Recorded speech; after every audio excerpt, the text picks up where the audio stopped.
أغنى عنه ماله وما كسب سيصلى نارا ذات لهب وامرأته حمالة الحطب في جيدها حبل من مسد صدق الله العظيم.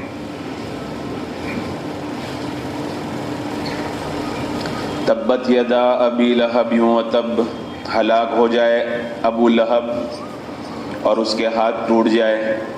ما اغنا عنہ مالہ وما کسب، نہ اس کا مال اسے کچھ کام آیا، نہ اس کی اولاد اسے کچھ فائدہ پہنچا سکی. سیصلی نارا ذات لہب، مرنے کے بعد شعلہ مارتی ہوئی آگ کے اندر جائے گا. وامرأتہ، اس کی بیوی بھی جائے گی. حمالۃ الحطب، آج جو ہمیں بات کرنی ہے نا وہ حمالۃ الحطب پر کرنی ہے. کل بات آئی تھی ہمارے سامنے، وہ حضرت نبی پاک صلی اللہ تعالی علیہ وسلم کو تکلیف پہنچانے کے لیے کانٹے دار ڈالیا اور کانٹے دار لکڑیاں جنگل سے لایا کرتی تھی. مفسرین نے ایک دوسری بات بھی بیان فرمائی ہے. حمالۃ الحطب کا مطلب ہے وہ چغلی کھایا کرتی تھی. چغلی اتنی بدترین چیز ہے کہ وہ سماج کے اندر فساد پھیلا دیتی ہے، رشتوں کو توڑ دیتی ہے، بھائیوں کو جدا کر دیتی ہے. جس طرح سے لکڑی آگ کو بڑی تیزی کے ساتھ پکڑتی ہے، اس طرح سے چغلی. حضرت نبی پاک صلی اللہ تعالی علیہ وسلم کا ارشاد ہے، لا يدخل الجنت قطات، چغل خور جنت کے اندر نہیں جائے گا. چغلی کھانا بدترین جرم ہے، غیبت سے بڑھ کر گناہ ہے. حالانکہ غیبت دوسرے گناہوں کے مقابلے میں بہت سنگین ہے.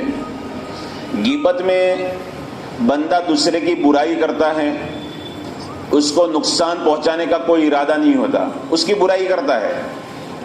لیکن چغلی کیا ہے؟ چغلی ادھر کی ادھر لگانا، لگانے والا اسی مقصد سے لگاتا ہے کہ اس کا نقصان ہو جائے.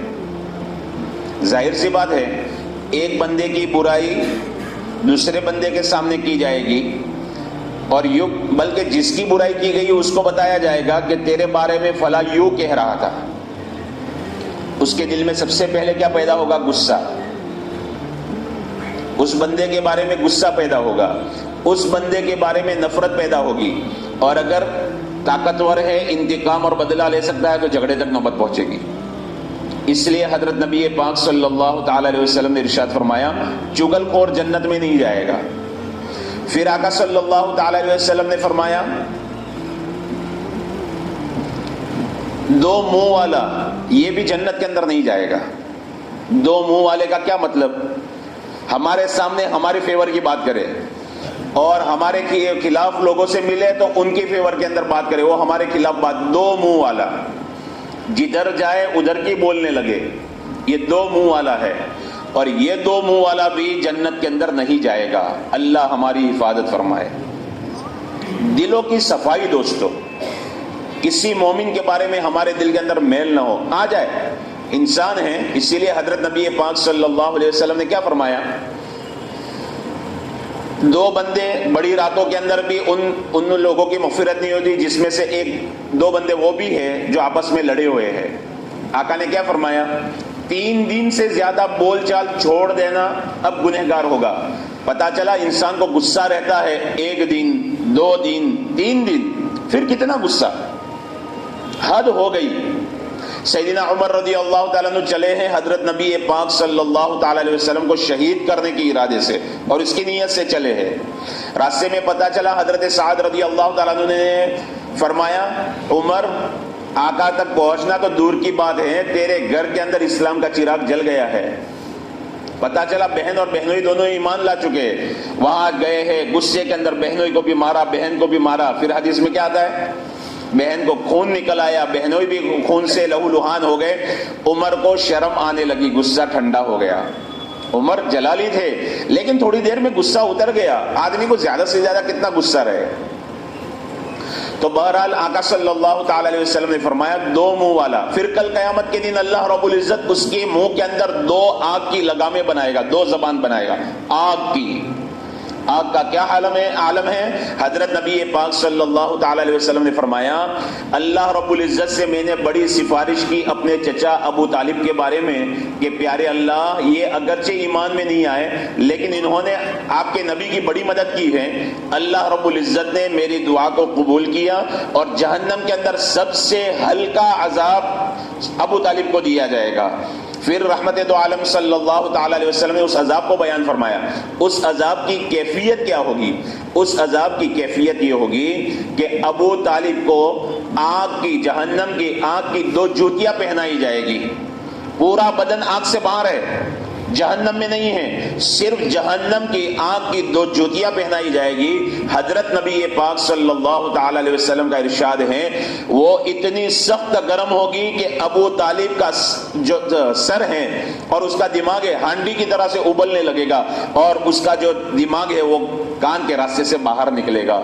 اتنی بھیانک آگ دوزخ کی ہے۔ پیروں میں دوزخ کی آگ آئی تو یہ حال ہو گیا، تو جس کے منہ کے اندر اللہ پاک آگ کی 2 زبانیں بنائے گا اور 2 لگامیں بنائے گا، اس کا کیا عالم ہوگا۔ اس لیے میرے محترم دوستوں بزرگوں، ہمیں خاص طور پر جو دل میں ہے وہ زبان پر ہو۔ زبان کے بول الگ، دل کے بول الگ۔ جس کی طرف پاس گئے اس سے ویسی میٹھی باتیں کرنے لگے، یہ بدترین چیز ہے۔ حضرت نبی پاک صلی اللہ تعالی علیہ وسلم سے پوچھا گیا پیارے آقا، ایک بندہ ہے جو اپنے بھائیوں کے اندر بڑا پیارا ہے اور اپنے دوستوں کے اندر بھی بڑا پیارا ہے، یعنی کوئی اس کی برائی نہیں کرتا، کوئی ایسا نہیں ہے جو اس کی برائی کرے، سب کو اچھا لگتا ہے، جس کو کہتے ہیں ہر دل عزیز، کہ ہر دل کو بھاتا ہے۔ اللہ کے حبیب صلی اللہ علیہ وسلم نے فرمایا وہ مداہن ہوگا، یعنی دین کا سودا کرنے والا ہوگا، دین پر ہو اور کوئی اس کا اللہ کے محبوب سے بڑھ کر اخلاق والا کون؟ نبیوں سے بڑھ کر اخلاق والا کون؟ اللہ کے محبوب کے دشمن رہے، انبیاء کے دشمن رہے، تو کیا عام بندے کے دشمن نہیں ہوں گے؟ یہ مداہن ہوگا، دین کا سودا کرنے والا ہوگا، یہی بندہ ہو سکتا ہے کہ جس سے سب لوگ محبت کریں، ورنہ کوئی نہ کوئی تو اس کی مخالفت کرنے والا ضرور ملے گا، اور مخالفت ہی حق ہونے کی علامت ہے۔ تو خیر بہرحال چغلی بدترین چیز ہے، غیبت سے بڑھ کر ہے۔ غیبت میں صرف سامنے والے کی برائی ہوتی ہے اور چغلی میں آگ لگانا ہوتا ہے، پھر توڑ جو ہوتا ہے، اور سماج میں 3 گناہ ہوتے ہیں تو سماج ٹوٹ جاتا ہے۔ ایک چغل خوری، ادھر کی ادھر لگانا، ادھر کی ادھر لگانا، یہ بدترین چیز ہے، اس چیز سے بچنے کی ضرورت ہے۔ رحمت دو عالم صلی اللہ تعالی علیہ وسلم نے ایسے بندے کو جو چغل خوری کرتا ہے اور باتیں لوگوں تک بنا بنا کر پہنچاتا ہے، اللہ کے حبیب صلی اللہ تعالی علیہ وسلم نے معراج کی رات میں دیکھا کہ اس بندے کے ساتھ کیا ہو رہا ہے، اس کو زبان کے بل لٹکایا گیا ہے۔ اللہ ہماری حفاظت فرمائے، زبان کے بل لٹکایا گیا ہے۔ اس لیے دوستو ایک دعا خاص طور پر کرنے کی ضرورت ہے، اے میرے اللہ امت کے حق میں، سماج کے حق میں اور خاندان کے حق میں ہمیں سوئی دھاگا بنا، ہمیں کینچی نہ بنا کہ کینچی کپڑے کو کاٹ دیتی ہے۔ اللہ ہمیں سوئی دھاگا بنانا، کینچی نہ بنانا۔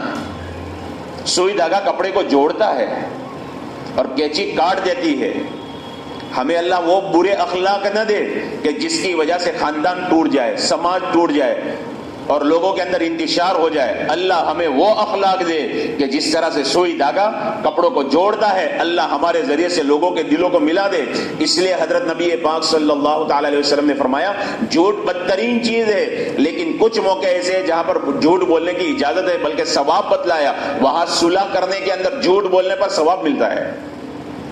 صلح کرنے کے لیے گئے، 2 بندوں کے اندر توڑ ہے، اب وہ اپنی اپنی بات پر اڑے ہوئے ہیں، اب یہاں پر کچھ اس طرح کی بات کرو گے تب جا کے صلح ہوگی۔ ارے بھائی میں تو اس کے پاس گیا تھا، وہ تو کہہ رہا تھا یار میری غلطی ہے، ورنہ وہ تو بیچارہ بڑا سمجھدار ہے، حالانکہ وہ کچھ اور ہی بول رہا تھا، لیکن یہاں پر جھوٹ بول کر ادھر بھی گیا تو اس طرح سے اب یہ دونوں کے دلوں کے اندر نرمی پیدا ہو گیا۔ ارے یار میرا بھائی میرے بارے میں ایسا کہہ رہا تھا، میرا دوست میرے بارے میں ایسا کہہ رہا تھا، میرا پڑوسی میرے بارے میں ایسا سوچ رہا ہے، اب یہ صلح کی شکل بنے گی۔ صلح کے اندر جھوٹ بولنا بھی ثواب ہے دوستو، اندازہ تو لگاؤ۔ حالانکہ اللہ کے حبیب صلی اللہ علیہ وسلم نے کیا فرمایا؟ آقا سے پوچھا گیا پیارے آقا کیا ایمان والا چور ہو سکتا ہے؟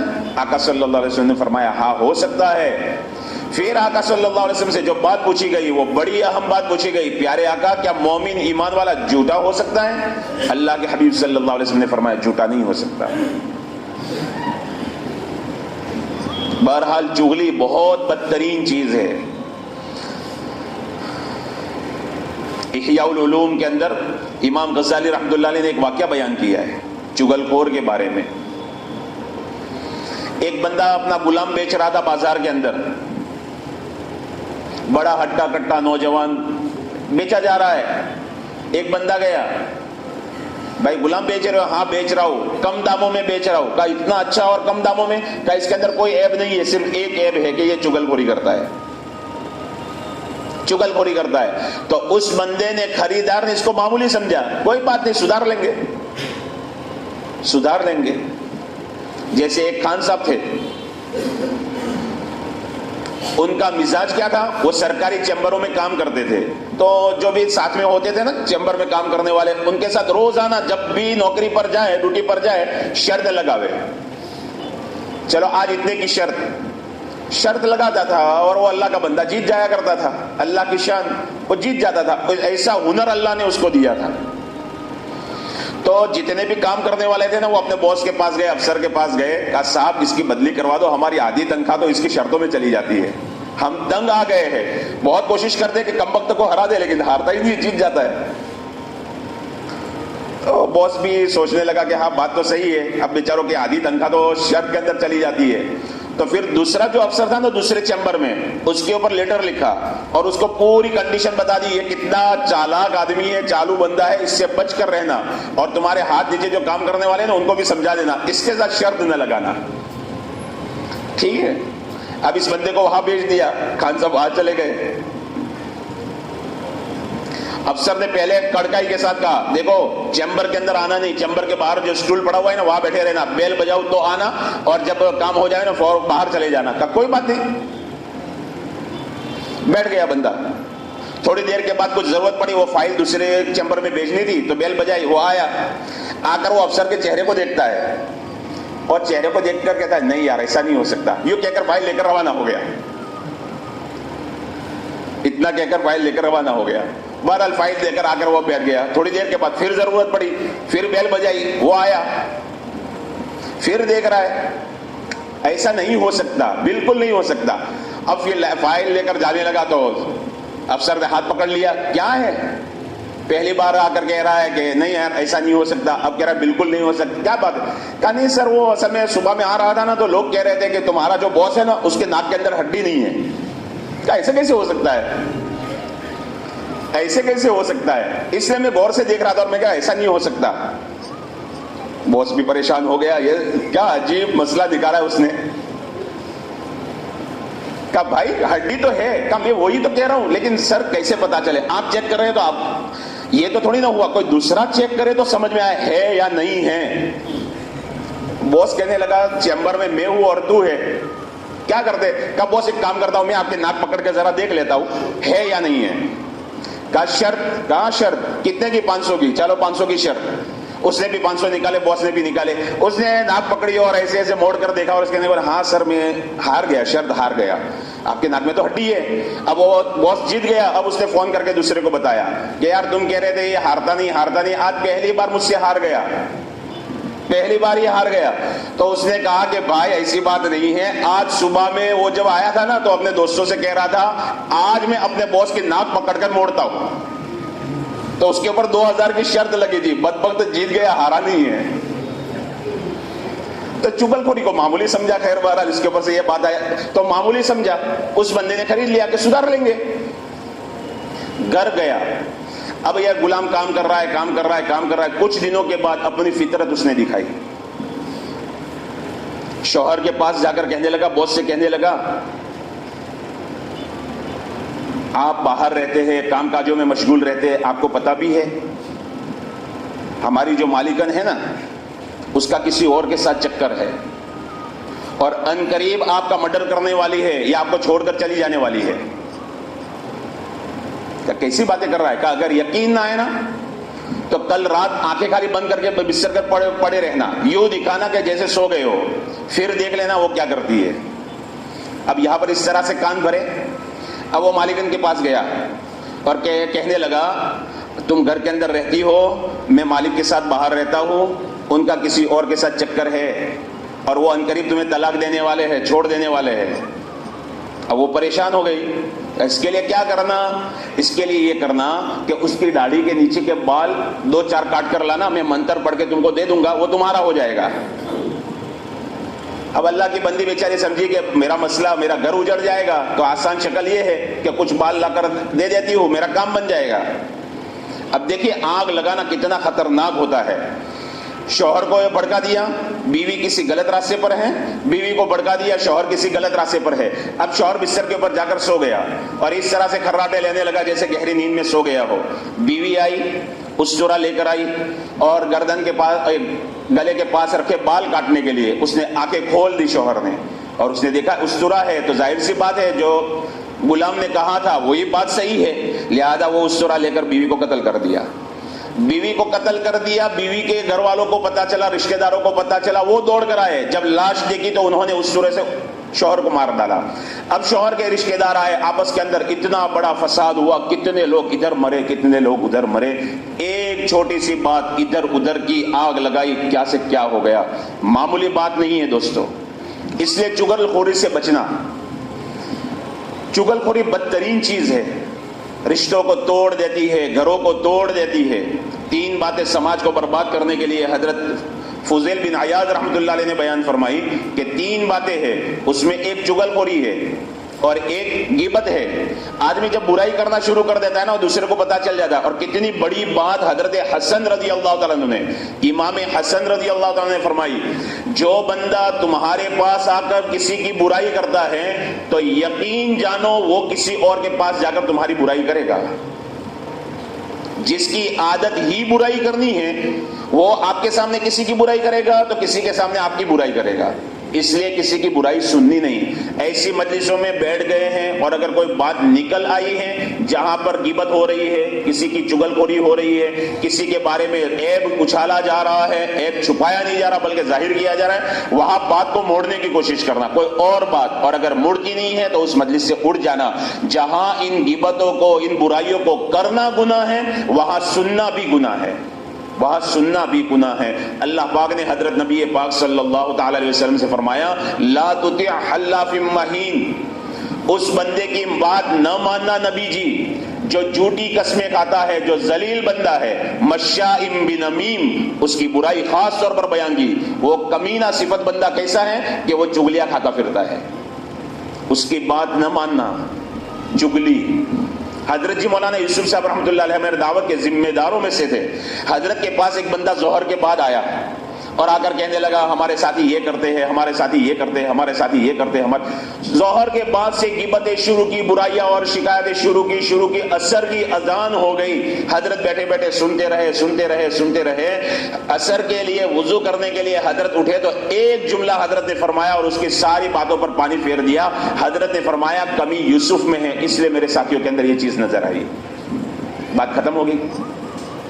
حضرت حسن بصری رحمۃ اللہ علیہ نے, حضرت امام حسن رضی اللہ تعالیٰ نے ایک طریقہ بتایا. کوئی بندہ تمہارے پاس آ کر برائی کرتا ہے, چغلی کھاتا ہے کہ فلاں نے تمہارے بارے میں ایسا کہا ہے, تو حضرت کیا فرماتے ہیں, اس کا ہاتھ پکڑو, اس کو لے کر چلو, اس بندے کے پاس جس نے تمہاری برائی کی ہے, اور اس سے جا کر کہو کہ بھائی کیا تم نے میری اس طرح سے برائی کی ہے؟ اگر برائی کی ہے اللہ تمہیں معاف فرمائے, میرے اندر اگر کمیاں ہیں اللہ وہ کمیوں کو دور فرمائے. اب جب اس طرح سے لے کر جاؤ گے, سامنے والے نے حقیقت میں اس طرح سے برائی کی ہے تو آئندہ کے لیے توبہ کر لے گا. اس کو شرمندگی محسوس ہوگی, میں نے کیا کر دیا, اور دیکھو کتنے بڑے اخلاق کا مظاہرہ کیا. اور وہ چغل خور بندہ اگر جھوٹ بولتا ہے, صرف اتنا فساد پھیلانے کے لیے اس طرح سے کرتا ہے, تو آئندہ کے لیے وہ کبھی ایسی ہمت نہیں کرے گا. قرآن کریم میں اللہ پاک نے فرمایا, یا ایھا الذین آمنوا ان جاءکم فاسق بنبأ فتبینوا, اے ایمان والو کوئی فاسق اگر تمہارے پاس, چغل خور فاسق ہوتا ہے, اللہ کی نگاہوں میں گرا ہوا بندہ ہوتا ہے, وہ دکھتا انسان ہے لیکن اللہ کی نگاہ میں وہ انسان نہیں ہوتا, بدترین لوگوں میں سے وہ ہوتا ہے. اگر فاسق تمہارے پاس کوئی خبر لے کر آتا ہے فتبینوا، تحقیق کر لیا کرو، سنی سنائی باتوں پر کبھی بھروسہ نہ کرنا۔ اللہ کے حبیب صلی اللہ علیہ وسلم نے فرمایا کہ سنی ہوئی بات دیکھی ہوئی بات کی طرح سے نہیں ہو سکتی۔ دیکھنا الگ ہے، سننا الگ ہے۔ کسی نے کچھ کہہ دیا بس بھروسہ کر لیا، نہ، یہ بدترین چیز ہے۔ اللہ پاک منع کر رہے۔ صحابہ کرام میں ایک واقعہ بن گیا تھا، کوئی ایسی بات آئی جس کی وجہ سے یہاں تک کہ اس کا قتل کر دیا گیا، تو اس کے اوپر اللہ پاک نے یہ قرآن کریم کی آیت اتاری کہ کسی فاسق کی بات میں آ کر اس طرح کا کام نہ کر بیٹھو کہ پھر اس کے بعد تمہیں شرمندہ ہونا پڑے۔ کیا ہے افسوس، اس نے تو بیچارے نے غلطی نہیں کی تھی، اس بندے کی غلطی تھی جس کی باتوں میں آ گیا اور میں نے کیا سے کیا کر دیا۔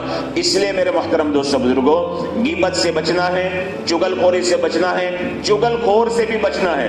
دیکھیں دوسرے گناہوں کے بارے میں ہمیں یہ کہا گیا کہ گناہوں سے نفرت کرنی ہے، گنہگار سے نہیں، لیکن چگل خور کے بارے میں تفسیر میں لکھا ہے چگل خوری سے بھی نفرت ہو، چگل خور سے بھی نفرت ہو، اس لیے کہ یہ چگل خور کیا کرتا ہے، گھروں میں آگ لگا دیتا ہے۔ اسی لیے اللہ پاک نے حمالۃ الحطب فرمایا کہ یہ بدبخت عورت کیسی تھی، یہ ام جمیل عورت گھروں کے اندر آگ لگاتی تھی، ادھر کی بات ادھر پہنچاتی تھی، ادھر کی بات ادھر پہنچاتی تھی، جس کی وجہ سے فتنے فساد وجود میں آتے تھے۔ بہرحال یہ سورہ تبت یدا تھی۔